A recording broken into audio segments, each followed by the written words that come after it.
Why was Joseph sealed to women who have legal husbands? And this is undoubtedly the most commonly offered question that we encounter. It's called polyandry. And there have been individuals accusing Joseph of marrying other men's wives so he could have sex with them, and then they go home and they'd still be the wife of the man and have a family with the man. And this simply never happened. Joseph would not have tolerated it, and it would have been adultery under the New Testament and under the teachings of Joseph Smith, including Section 132. Evidence exists that Joseph Smith was polygamously married to 13 women who were already married.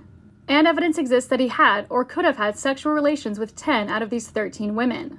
And during a time when they were still with their first legal husband. Dan Vogel, whom I admire, has made a 3-part series concerning Brian Hales' interpretation of Joseph Smith's sexual relations with his polyandrous wives. He clearly and eloquently puts down every argument put forth by Brian Hales, who insists that Joseph Smith never engaged in adultery in his practice of polygamy.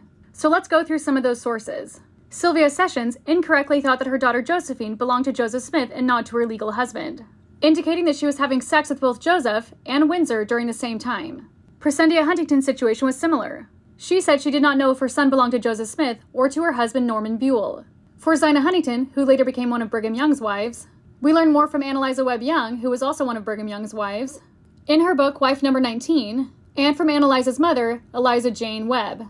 Annalisa said that one woman told her that her greatest trial was living with her husband and deceiving him by receiving Joseph's attentions whenever he chose to come to me. And we learn later from one of her mother's letters to Mary Bond that this woman was indeed Zina Huntington. And for Nancy Miranda Johnson, we learned from William Arrowsmith that Joseph slept with Orson Hyde's wife under the same roof. From Lucinda Pendleton, we learned from Sarah Pratt that she was indeed the mistress of Joseph Smith. And as for Elvira Cowles, her daughter Phoebe said that her mother was indeed the prophet Joseph Smith's plural wife in life and lived with him as such during his lifetime. And similar evidence exists for the remaining 7 polyandrous unions of Joseph Smith. Brian Hales has authored many books, most notably his ones on Joseph Smith's polygamy. For an in-depth and more accurate look on this topic, however, I would highly recommend watching the 3 parts from Dan Vogel, or from Todd Compton's In Sacred Loneliness, and even D. Michael Quinn's Evidence for the Sexual Side of Joseph Smith's Polygamy. Overall, Brian Hales' arguments are sloppy and heavily biased.